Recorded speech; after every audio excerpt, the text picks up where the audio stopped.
celestial event, and the upcoming phenomena dubbed the blood moon signals a supernatural connection to biblical prophecy. NASA is calling this lunar tetrad, which is defined as 4 successive blood moon lunar events that will happen between April of 2014 and continue to September of 2015. Now, each one will occur during an important Jewish holiday like Passover. These celestial happenings have taken place only a handful of times over the past 2,000 years, but the last 3 events coincided with historic events that began in 1493 and ended in 1967 with the advent of the 6-day Arab-Israeli War. And now to something out of this world, a very rare space event. It's just days away. A comet named Siding Spring will fly close to Mars, within 140,000 kilometers, in fact. That's about a third of the distance between the planet also means, very concretely, our very survival. We are, all of you know it, on the edge of a climatic abyss. In fact, we have 500 days to avoid a climate chaos. We have 500 days to avoid a climate chaos. Very important issue of climate change, climate chaos, and we have, I said that we had 500 days to avoid climate chaos. There's a giant asteroid flying towards Earth. Detected by a Russian robotic telescope, it's one of the largest and most dangerous space rocks approaching our planet's orbit. RT's Murad Gaziev looks at the threat from the void. Humanity's last experience with a large asteroid was painful. Almost 2 years ago, the Chelyabinsk meteor, traveling at 19 kilometers a second, exploded in the skies above Russia. The blast was dozens of times more powerful than an atomic bomb.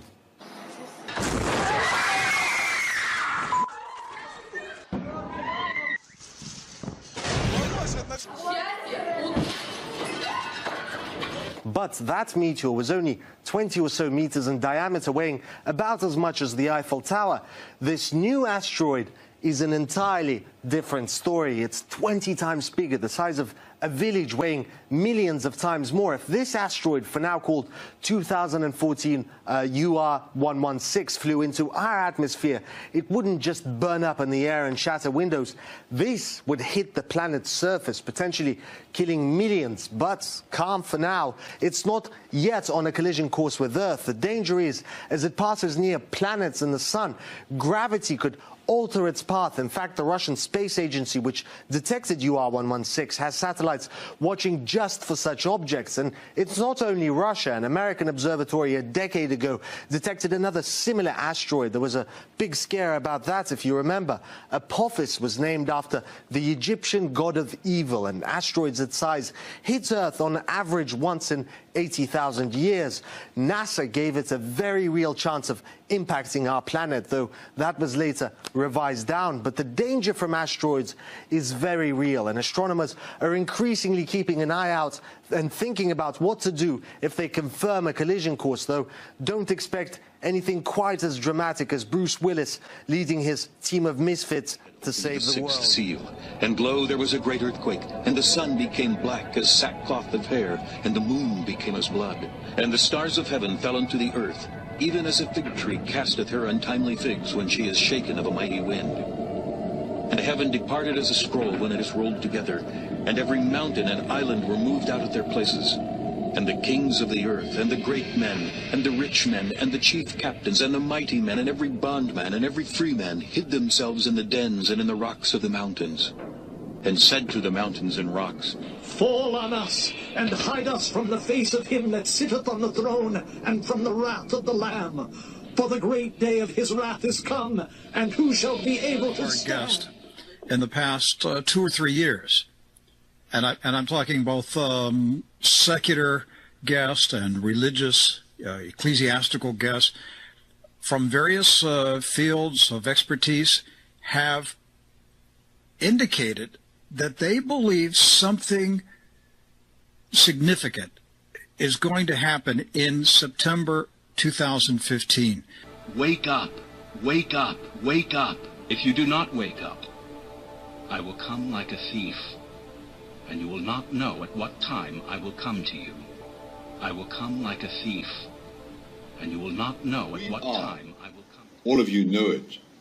on the edge of a climatic abyss. The fifth angel sounded his trumpet, and I saw a star that had fallen from the sky to the earth. The star was given the key to the shaft of the abyss. When he opened the abyss, smoke rose from it like the smoke from a gigantic furnace.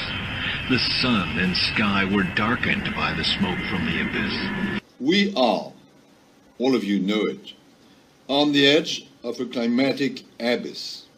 In fact, we have 500 days to avoid all the immediate challenges that we gathered to address this week. Terrorism,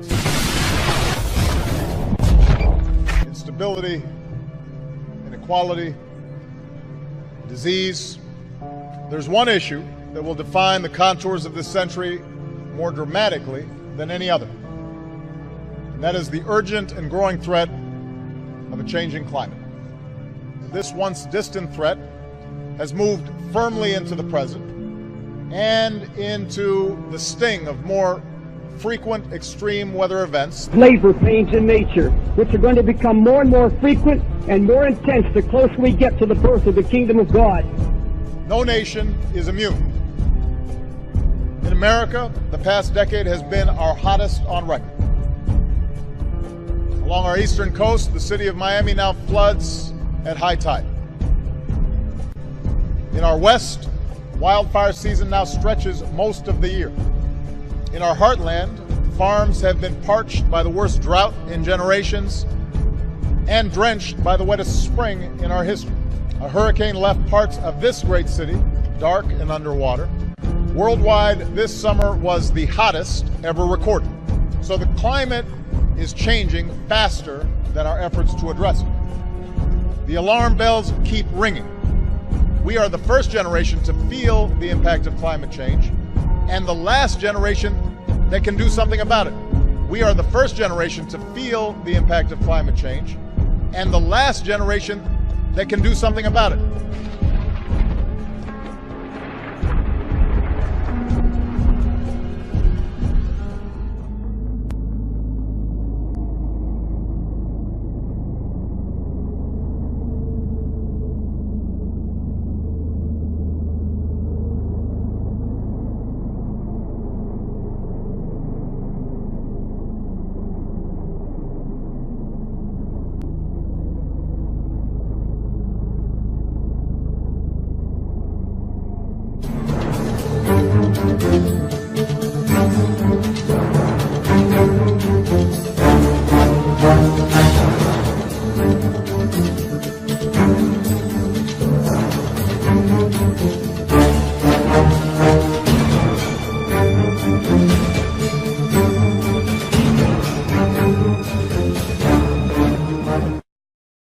I must admit I find it frustrating when people say that if Nibiru was real, why hasn't it been in the news?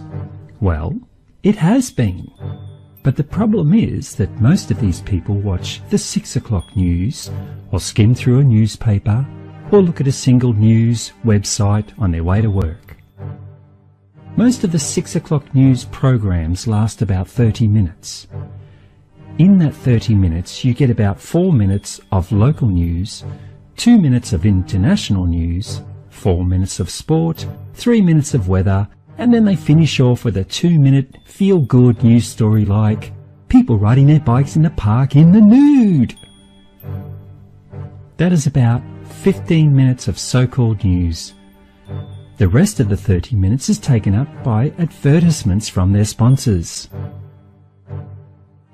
Then let's not forget that 90% of all news, that is TV, radio, newspapers and internet, are all owned by 6 corporations. So they really control what you hear and see. So people think that 15 minutes of news a day means they know everything about what is going on in the world.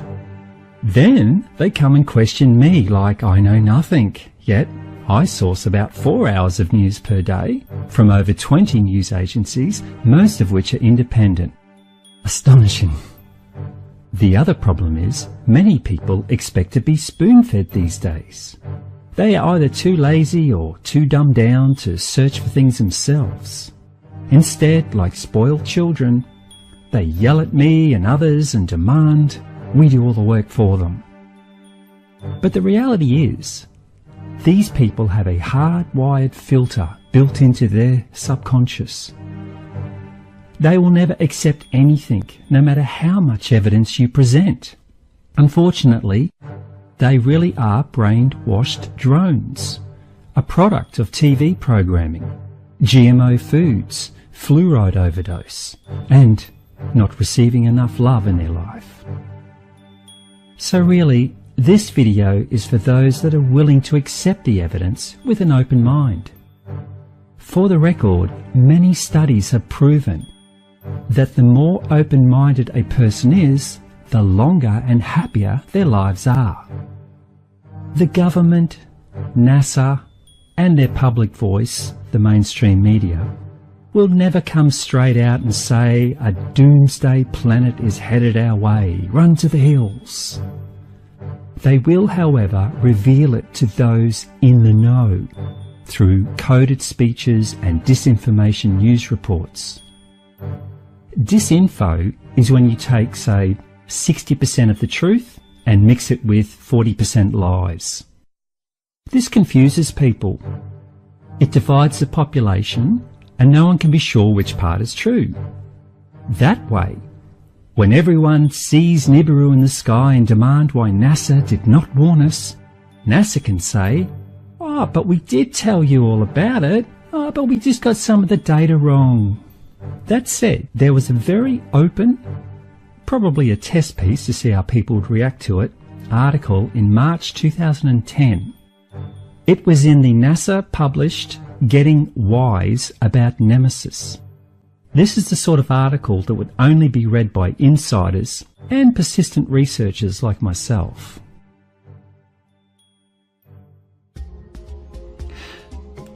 So here we have Astrobiology magazine online. It's a NASA publication, and this article, Getting Wise About Nemesis, which was by Leslie Mullen, published in March 11, 2010. So it starts with saying, a dark object may be lurking near our solar system, occasionally kicking comets in our direction. Nicknamed Nemesis, or the Death Star, this undetected object could be a red or brown dwarf star, or even a darker presence several times the mass of Jupiter. So what they're basically going on about here, we've got a paleontologist called David Rupp and Jack Sepkoski claimed that over the last 250 million years, life on Earth has faced extinction in 26 million year cycles. Astronomers propose common impacts as a possible cause of these catastrophes. Well, they're correct that the dinosaur extinction was a result of Nibiru coming too close to the Earth. Then later on, of course, the flood of the Bible was another time it came a little bit too close. It goes on to say, our solar system is surrounded by a vast collection of icy bodies called the Oort cloud. If our Sun were part of a binary system in which two gravitationally bound stars orbit a common centre of mass, this interaction would disturb the Oort cloud on a periodic basis, sending comets whizzing towards us. And this is exactly what I've been saying all along, that Nemesis is a dwarf star that is a binary star to our own Sun. Okay, so the two actually revolve around each other. It's just that Nemesis is on a massive elliptical orbit, okay? So it actually comes into our solar system every 3,600 years, plus or minus 100 years, okay? It just goes on. That's a good picture showing next to that Sun, there's a brown dwarf. Now we've got James Matess. He's Emeritus Professor of Physics at the University of Louisiana at Lafayette. Suspects Nemesis exists for another reason. The comets in the inner solar system seem to be mostly coming from the region of the Oort cloud, and Matisse thinks the gravitational influence of a solar companion is disrupting that part of the cloud, scattering comets in our wake. So he calculates that Nemesis is 3 to 5 times the mass of Jupiter rather than the 13 Jupiter masses or greater that some other scientists think. I actually think that Matisse is spot on. 3 to 5 times is about correct. Richard Muller of the University of California of Berkeley first suggested the Nemesis theory and even wrote a popular science book on the topic. He thinks Nemesis is a red dwarf star 1.5 light years away. Well, it's not that far, but anyway. Many scientists counter that such a wide orbit is inherently unstable. Well, they're correct. Binary star systems are common in the galaxy. It is estimated that 1/3 of the stars in the Milky Way are either binary or part of a multiple star system. Red dwarfs are also common. In fact, astronomers say they are the most common type of star in the galaxy. Brown dwarfs are also thought to be common, but there are only a few hundred known at this time because they're so difficult to see. Now, WISE is an acronym for Wide Field Infrared Survey Explorer. And they go on to say, they admit, they built this surveyor, put it into orbit specifically to hunt down Nemesis and Nibiru, okay? Because they've known about this since the 1980s. We now know that. So NASA is doing all they can to try and hunt it down. They're also creating machines or spacecraft, whatever you want to call it, to try and shoot down some of these asteroids that they know are going to come. And I talk about that in one of my other video series. So there you basically have it. This is quite an extensive article. It's very in-depth. It's amazing to read it, and it's amazing to see that they're using exactly the same terminology me and other researchers are using. And it just proves that some of the best brains at NASA are onto this, right? They know all about it and they're researching it. They're doing everything they can to try and find out as much as they can, which, you know, that's reassuring. However, the powers that be at NASA don't share their scientific fervour. A true scientist investigates and questions everything. But an administrative scientist is a bean counter, and he is a yes man that just does what he's told to do. So these guys ought to be commended for their hard work, and I really think they deserve a reward and public admiration for what they're doing. Anyway, I will leave the link for this article in the description. Check it out for yourself. On the 20th of January 2016, 2 NASA scientists went off the script and announced to the world that there is a massive planet on a huge elliptical orbit that is causing all sorts of upsets in our solar system. The cat was out of the bag.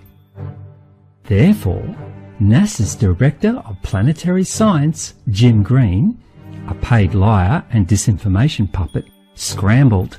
He gave a response to the article, but at the same time tried desperately to play it down. Possibly in his haste, he also let slip a little secret of NASA. That is, when data comes in that they can't hide, just come up with an alternative explanation to throw people off. And that is why people always use the acronym of NASA to mean never a straight answer.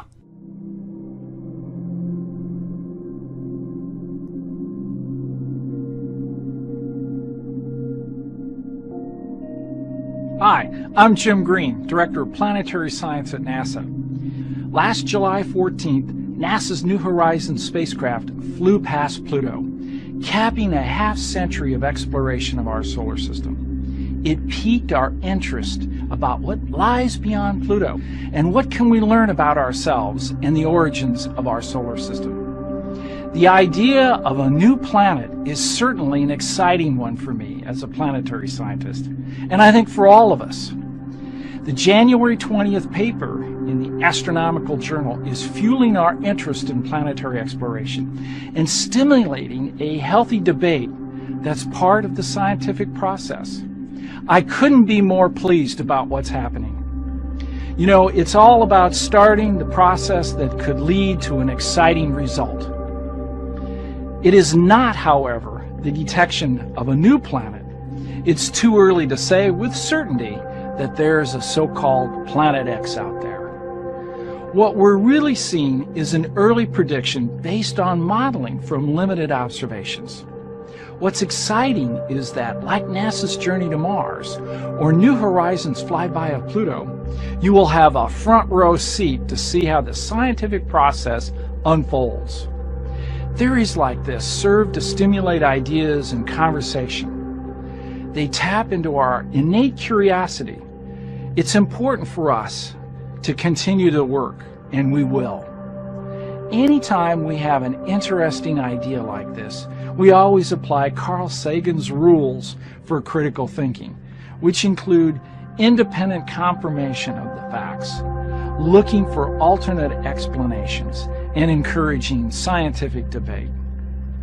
If Planet X is out there, we'll find it together, or we'll determine an alternate explanation for the data that we've received so far. Or we'll determine an alternate explanation for the data that we've received so far. Or we'll determine an alternate explanation for the data that we've received so far. Alternative explanation 1. Admit that there is a giant rogue planet, but say it is so far away that it poses no real threat. Make sure you never call it Nibiru. Give it a new name like Planet 9. That way, no one can Google the name and learn anything about the truth of it. There might be a whole new planet on the other side of Pluto. It's named 2012 VP 113, jokingly dubbed Biden. Get it? Corey Powell's editor-at-large for Discovery Magazine in studio. How you doing, Corey? VP Biden. Right on. There we go. Correct on that. Two images show you. This is the arrow obviously pointing to it. But there are three dots on here. One is red, one is green, one is blue. Right. What's significant? So this is the actual Discovery image. Basically, two astronomers were looking one little patch of sky very, very far away, looking for exactly this kind of thing. Stars don't move. Planets or anything that's like a planet does. So this is color-coded. This is what they saw on different nights. They're looking for one thing moving. They color-coded it to show that all these stars are staying still.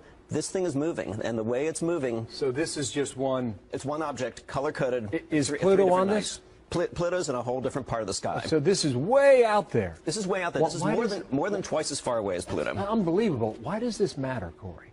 Well, there are two ways you can look at it. I think I look at it first of all as an exploration question. That we know where we are on Earth. We've mapped our planet. Our solar system is still terra incognita. It's full of surprises. This object is something that astronomers said shouldn't even be there. There's a whole other solar system beyond the planets that we know that are full of these things that are sort of planets, sort of comets. Some of them they call dwarf planets. That's what they're calling this one. What we're seeing is we're seeing our neighborhood. We're seeing what's around us. And then the second part, we're seeing where we came from. Mm-hmm. We're seeing where we came from. Mm-hmm.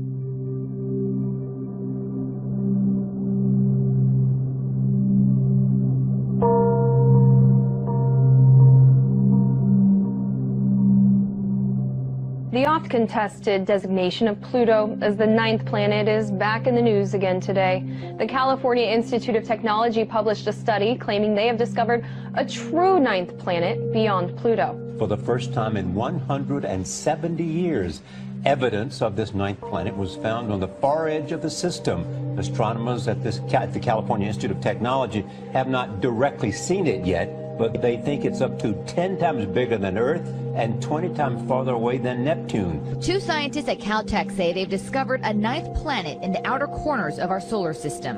It's pretty exciting to know it's out there and waiting to be found. 2 years ago, we realized that there was something funny going on in the outer solar system. What these orbits are showing us, they're showing us sort of a gravitational one-way sign towards the existence of an additional body. These researchers say for the last 13 years, a handful of objects have been found by other astronomers, and all of these objects swing in the same direction. that can't happen by chance. So we knew something funny was going on. Many may remember Mike Brown for his role in demoting Pluto as a planet about a decade ago. What's the evidence that it's there? So the evidence is that we can look at objects orbiting around our solar system and figure out why their motions are the way they are, because of the gravitational influences of everything else around. So we looked at a small group of objects newly discovered and realized we couldn't actually completely understand their motion. However, if we insert into the equation about that an object about the size of this planet 9, everything then worked out perfectly. So that's what gives the suspicion that it really does exist. They can't exactly see this thing from a telescope or anything like that. Instead, they are using data about how other objects as far out as Pluto are reacting and moving out of alignment, getting out of its way. So data like that actually suggests a heavy gravitational pull, which primarily comes from things that are qualified to be called planet. But they do have two giant telescopes on two different continents searching for the physical evidence of this thing's existence. Right now, the best that they can say is that something really, really, really big beyond Pluto exists because space rocks are moving out of the way, as well as it's causing misaligned positions among the outer planets. The orbit of other celestial bodies seem to be responding to something. What that is, nobody can actually confirm just yet. It's so far away that even though it's big, it's very, very dim and it'd be very tough to spot with a telescope. I'm also fascinated at the idea that this planet could be so far out there and still our sun be the mass that is keeping it in the gravitational pull of our solar system. Right, yeah, but no, it's true. That's incredible. And so there was a thought at one point from scientists that when they thought that there was something beyond Pluto, that it might have been all the massive objects floating in the Kuiper belt, but it's not. Right, so all those objects are out there and they have a lot of mass, and originally the scientists said, look, a planet is such a crazy idea, maybe it's the Kuiper belt itself that's pulling it on itself and making these orbits look funny.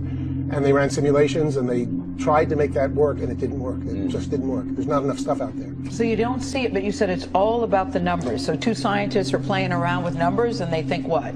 They think, this doesn't add up. Yeah. We need to ask some other folks to take a look at this for us and tell us if we're crazy. And sure enough, that's what they did. The Caltech astronomers looked at the number and said, you know that idea about there being another planet? That's not a crazy idea. It looks like it's really possible. So now what they'll do is they'll let this information out to the rest of the astronomical community to try to help figure out what's going on, to make sure that everything's correct. And now they'll also do the observations. And some have already stepped forward to say they're convinced.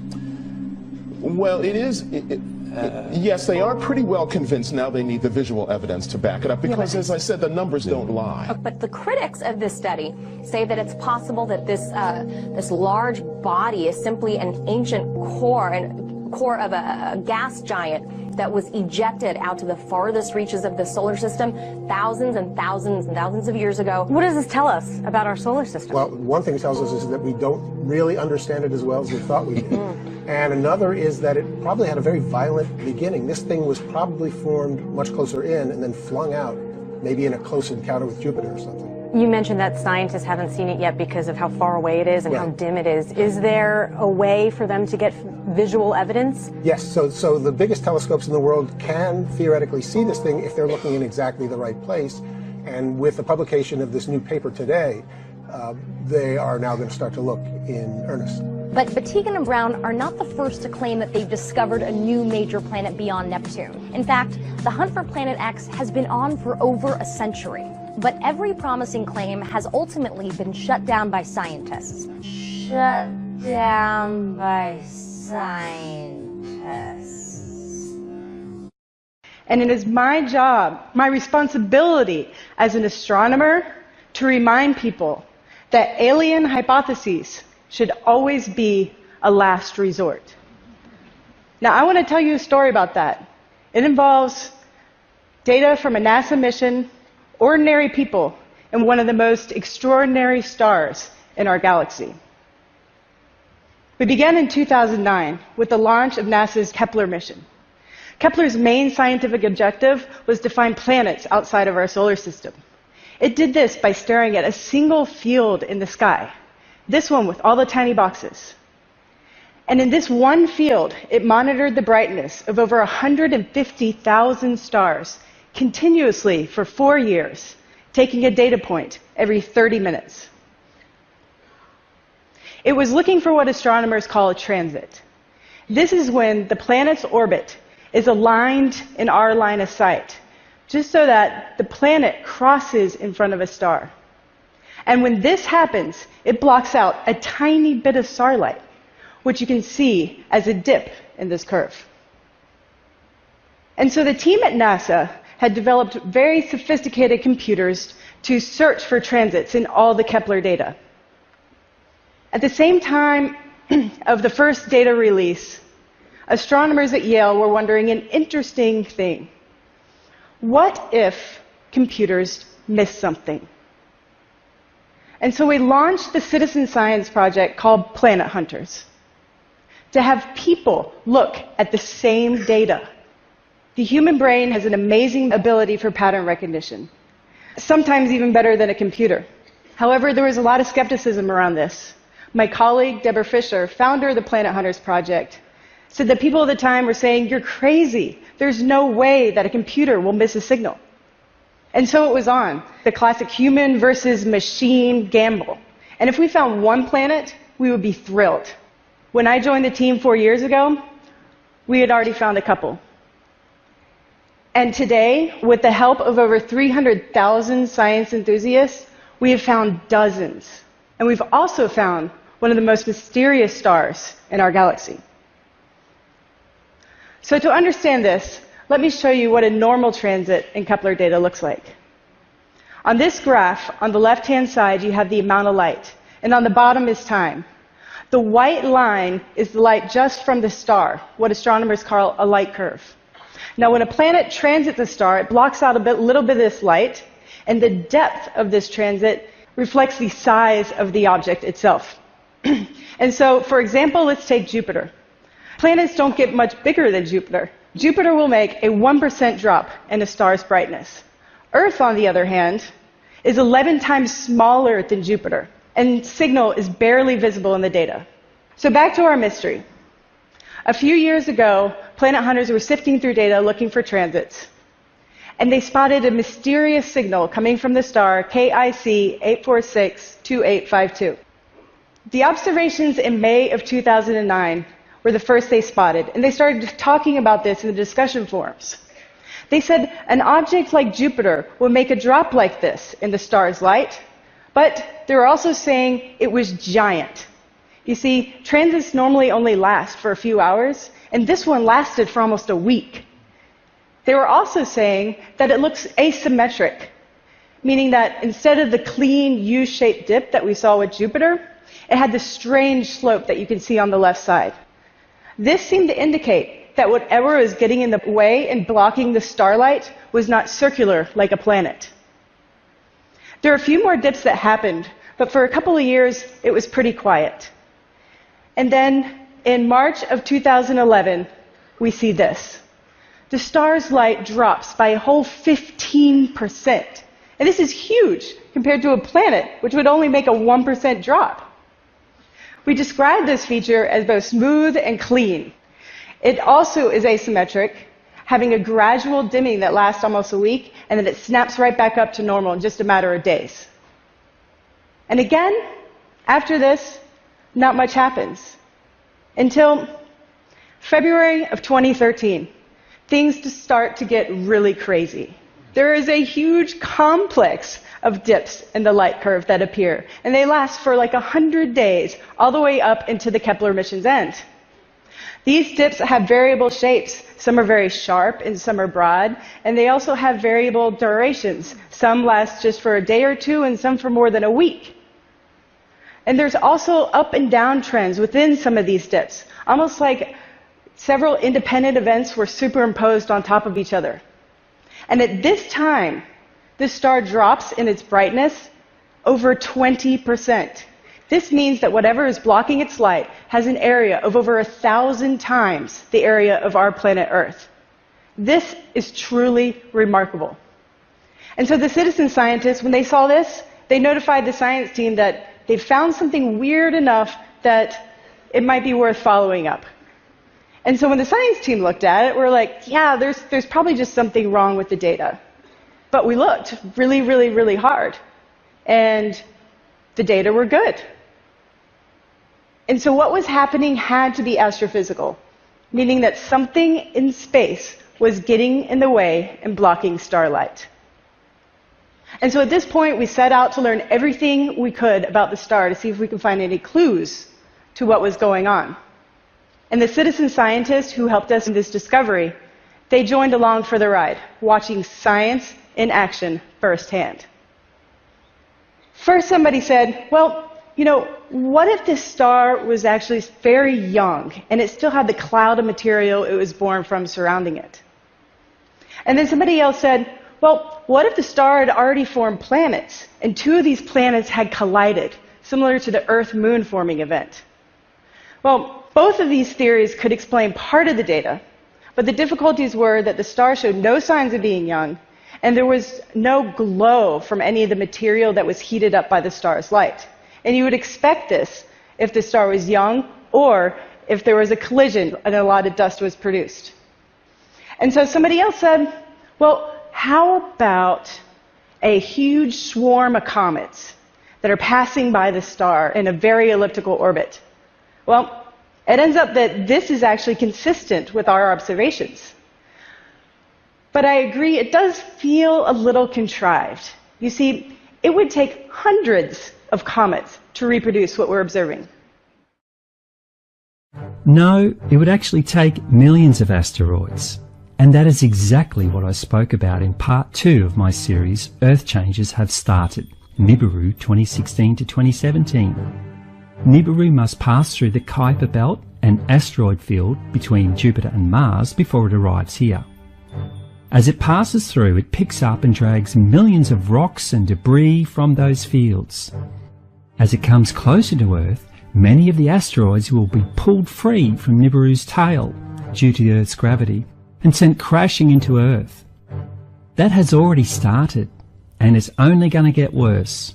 Indeed, at least 1 month before Nibiru is even seen in the sky, we could see mass meteor showers on a global scale. Anyway, notice how she admits it is the most viable explanation, but then she waters it down, calling it contrived. And so we went ahead and published our findings. Now let me tell you, this was one of the hardest papers I ever wrote. Scientists are meant to publish results, and this situation was far from that. And so we decided to give it a catchy title. We called it Where's the Flux? I will let you work out the acronym.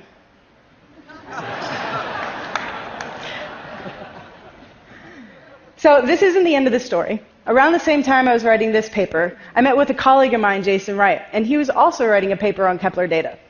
And he was saying that with Kepler's extreme precision, it could actually detect alien megastructures around stars. But it didn't. And then I showed him this weird data that our citizen scientists had found. And he said to me, "Ah, crap, Tabby. Now I have to rewrite my paper." So yes, the natural explanations were weak. Or will the telescope at the Green Bank Observatory. A couple months later, news of this proposal got leaked to the press. And now there are thousands of articles, over 10,000 articles, on this star alone. And if you search Google Images, this is what you'll find. Now, you may be wondering, okay, Tabby, well, how do aliens actually explain this light curve? Okay, well, imagine a civilization that's much more advanced than our own. In this hypothetical circumstance, the civilization would have exhausted the energy supply of their home planet. So where could they get more energy? Well, they have a host star, just like we have a sun. And so if they were able to capture more energy from this star, then that would solve their energy needs. So they would go and build huge structures. These giant megastructures, like ginormous solar panels, are called Dyson spheres. Now, this image above are lots of artist impressions of Dyson spheres. It's really hard to provide perspective on the vastness of these things. But you can think of it this way. The Earth-Moon distance is 250,000 miles. The simplest element on one of these structures is 100 times that size. They're enormous. And now imagine one of these structures in motion around the star. You can see how it would produce anomalies in the data, such as uneven, unnatural-looking dips. Or we'll determine an alternate explanation for the data that we've received so far. Well, there you have it. We're in a situation that could unfold to be a natural phenomenon we don't understand, or an alien technology we don't understand. Personally, as a scientist, my money is on the natural explanation. Tabitha admits that NASA have found something massive with roughly 1,000 times the area of Earth, but nobody is quite sure what it is. They discovered there could be several large astrological bodies, just like what we see in the Nemesis system, within their data. But they choose to come up with a ridiculous joke explanation to throw people off. In fact, the only reason why we know about this is because of the citizen scientists that found it. So to keep them quiet, they had to come up with an alternative explanation for the data. This explanation of a huge alien megastructure is right up there with swamp gas. Indeed, if I or anyone else had proposed this theory, we would have been laughed out, debunked and hounded as crackpot conspiracy theorists forever and a day. And rightfully so. It's ludicrous. This is a classic disinformation agenda designed to make serious people dismiss the data out of hand. One of the questions I get asked a lot is, why would NASA lie and distort the facts? Well, here's a good reason.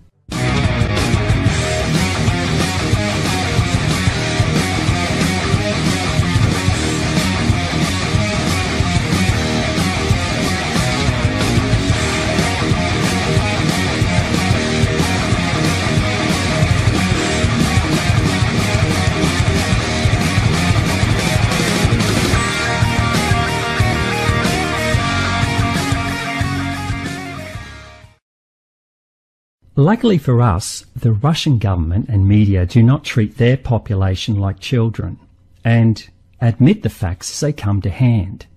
Indeed, their media come straight out and call it Nibiru and say it's coming. На этой неделе на небе появился новый объект, слабая красноватая точка. Пока ее наблюдают только астрономы, но уже к маю 2011 года ее можно будет увидеть и невооруженным глазом. Это темная планета, она же Нибиру, таинственная часть нашей Солнечной системы. Вероятность ее существования НАСА признала лишь в 1982 году, при том, что шумеры еще 5000 лет назад уже называли ее крылатым диском и утверждали, что появление Нибиру на небосклоне сулит одни неприятности. Какие именно, выяснил Александр Огородников. Может ли небо упасть на Землю? Вопрос уже не актуальный. Прогрессивное человечество ждет более грандиозного события – падения на Землю другой планеты. Конечно, не в прямом смысле слова, но планета Нибиру подлетит к нам так близко, что последствия могут быть катастрофическими. Дело в том, что Нибиру, или как еще ее называют планета X, гораздо крупнее Земли, а значит ее гравитационное поле гораздо сильнее. Его разрушительное влияние мы почувствуем в конце 2012 года, когда сближение будет максимальным. Как следствие, изменение наклона нашей планеты, а соответственно и полюсов. Глобальное похолодание там, где сейчас тепло, и очередной всемирный потоп. 2/3 населения нашей планеты попросту погибнет. Согласно одной из теорий, Нибиру – это планета богов. В древних текстах их еще называли Анунаки, то есть сошедшие с небес. Раз в 3600 лет она якобы появляется, приближается к Солнечной системе, к Земле. Согласно некоторым расчетам, к 2011 году темную планету будет видно в 5 раз пройдет по орбите в опасной близости от нашей планеты. Сила его притяжения будет настолько мощной, что Земля может поменять наклон. Если это случится, то изменившаяся ось вызовет смену магнитных полюсов.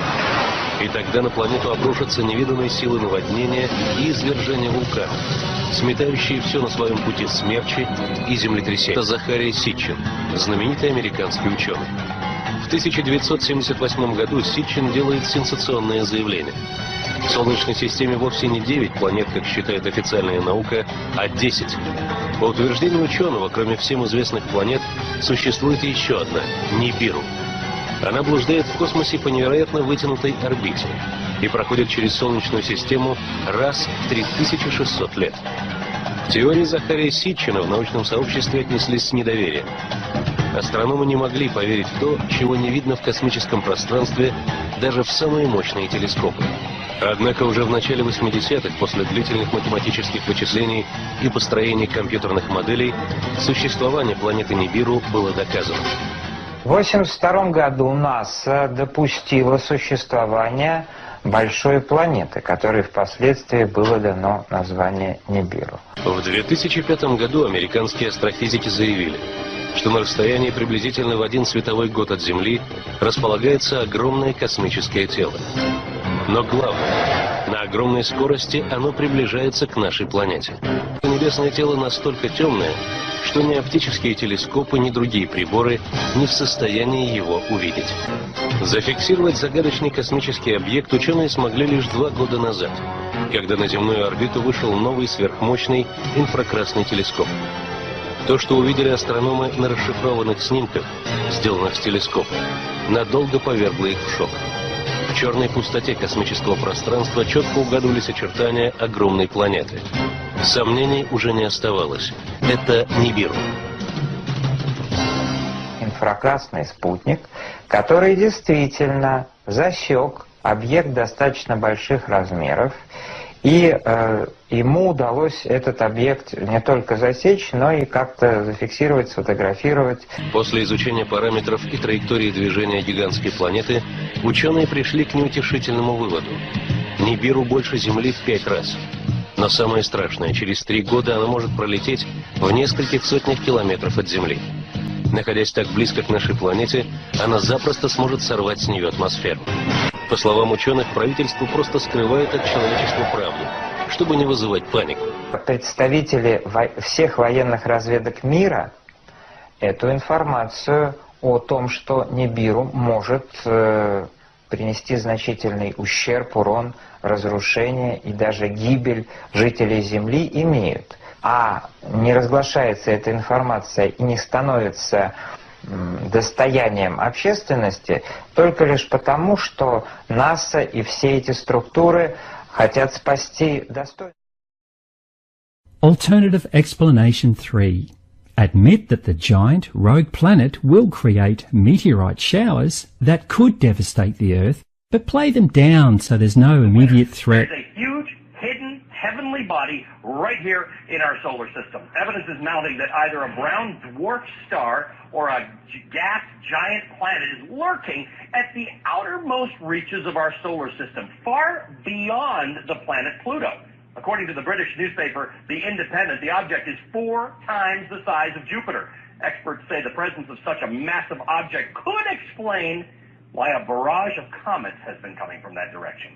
Why a barrage of comets has been coming from that direction. There's a giant asteroid flying towards Earth. Detected by a Russian robotic telescope, it's one of the largest and most dangerous space rocks approaching our planet's orbit. RT's Murad Gaziev looks at the threat from the void. Humanity's last experience with a large asteroid was painful. Almost 2 years ago, the Chelyabinsk meteor, traveling at 19 kilometers a second, exploded in the skies above Russia. The blast was dozens of times more powerful. 2014, UR-116 flew into our atmosphere. It wouldn't just burn up in the air and shatter windows. This would hit the planet's surface, potentially killing millions. But calm for now. It's not yet on a collision course with Earth. The danger is, as it passes near planets and the sun, gravity could alter its path. In fact, the Russian space agency, which detected UR-116, has satellites watching just for such objects. objects. And it's not only Russia. An American observatory a decade ago detected another similar asteroid. There was a big scare about that, if you remember. Apophis was named after the Egyptian god of evil, and asteroids that size hit Earth on average once in 80,000 years. NASA gave it a very real chance of impacting our planet, though that was later revised down. But the danger from asteroids is very real, and astronomers are increasingly keeping an eye out and thinking about what to do if they confirm a collision course, though don't expect anything quite as dramatic as Bruce Willis leading his team of misfits to save the world. Now, NASA is on edge as tomorrow a nearly 1,000-meter wide meteor is expected to skim past Earth, though it's not likely to make contact. RT's Anya Parampil breaks it down and looks into the looming threat of impact. It's the type of threat that movie stars like Bruce Willis, Owen Wilson, and Ben Affleck have been called in to fight. The threat that a massive space object may one day collide with Earth, causing a virtual Armageddon. And currently, one mammoth of an asteroid is making its way towards Earth and is estimated to reach its closest point tomorrow, according to NASA. Now, the asteroid, named 2014 YB35, is traveling at speeds around 37,000 kilometers, or 23,000 miles per hour, and is expected to pass by our blue planet within a 2.8 million mile radius, a distance not that grand in astronomical terms. But have no fear, the NASA-estimated 990-meter wide space rock is expected to make its journey safely, avoiding any contact with Earth. YB35 is making its celestial debut just 3 months before the first ever Asteroid Day, an event to be held on June 30th. Asteroid Day is being held after a contingent of astronauts, cosmonauts, space experts, and physicists like Richard Dawkins banded together in an effort to raise awareness of the potential risk of an asteroid impact here on Earth. The June 30th date is significant as it is the anniversary of the 1908 Tunguska incident, which was the largest asteroid to make contact with Earth in recent history. In that case, a 50-meter wide rock hit Siberia, making an estimated energy impact of up to 15 megatons of TNT.